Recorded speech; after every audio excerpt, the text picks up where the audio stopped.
ትናንት ጠቅላይ ሚኒስትር ዶክተር አብይ አህመድ ብሔራዊ ቴሌቪዥን ላይ ቀርቦ ሲናገር የሰማሁት ነገር ስለገረመኝ ነው። የኢትዮጵያ ሐኪሞች አሜሪካ ሲሄዱ ፈተና መፈተን አለባችሁ ይባላሉ። ምክንያቱም እዚህ ያለው የትምህርት ጥራት የወረደ ስለሆነ እዚህ በተማሩት ሂደው እዛ መስራት አይችሉም አይነት ሀሳብ ሲያስተላልፉ ሰማሁኝ። እኔ በእውነቱ በጣም ነው የገረመኝ።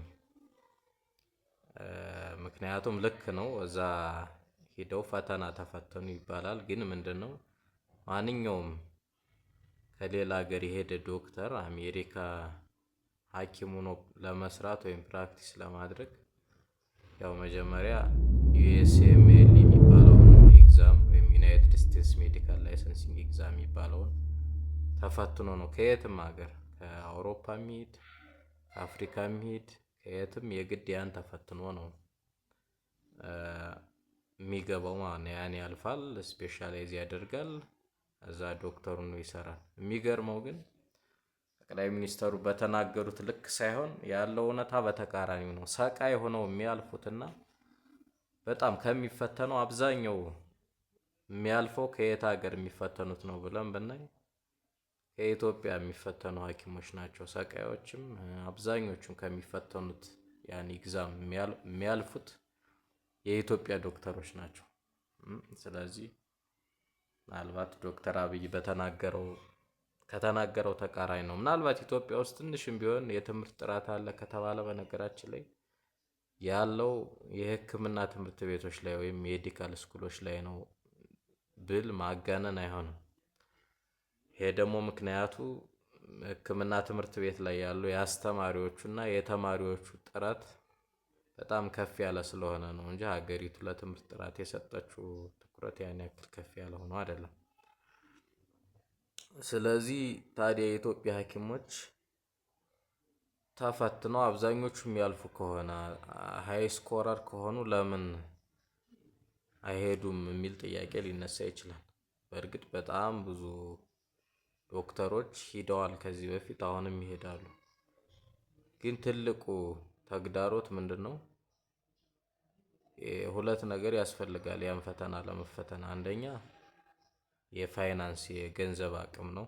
ምናልባት አሁን ባለው የዶላር ምንዛሬ እስከ $10,000 እና ከዛ በላይ የሚጠይቅ እንትን ያ ማለት እንግዲህ በኢትዮጵያ ብር ስታባዙት ምን ያክል እንደሆነ መገመት ይቻላል። ስለዚህ አብዛኛው ብዙ ሐኪም ወይ የሚረዳው ቤተሰብ ምናምን ከሌለ በሚከፈለው ደሞዝ ይህን ገንዘብ ከፍሎ ለመፈተን በጣም አስቸጋሪ ነው።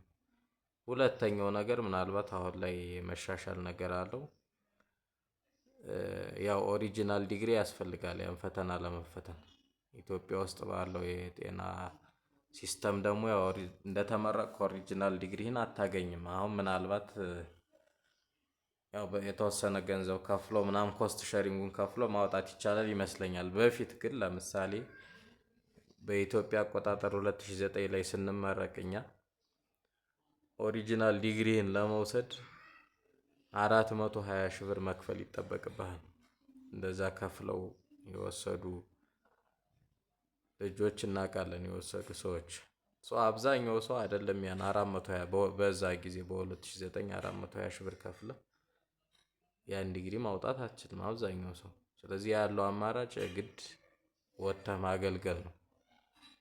ኦኬ እንጂ ያኔ ቢያንስ እንደተመረቅ ኦሪጂናል ዲግሪያችን ማግኘት ችለን ቢሆን እየሰራን በምንሰራት እንደምንም ብለን ያን ፈተና ተፈትነን አብዛኞቻችን እስካሁን መሄድ እንችል ነበር ማለት እችላለሁ። ግን እነዚህ ነገሮች ናቸው ትልቅ ተግዳሮት የሆኑብን። ከዛ በኋላ ወጣን፣ የግዴው ማገልገል ስለነበረብን ዲግሪያችን ለማግኘት። ስለዚህ 4 አመት ማገልገል ይኖርብሃል። ከዛ በኋላ 4 አመትማ እንዴት ብዬ ቆያለሁ ብለህ ደግሞ ለስፔሻሊቲ ትምህርት ደግሞ ተመልሰን ሄርን ማለት ነው።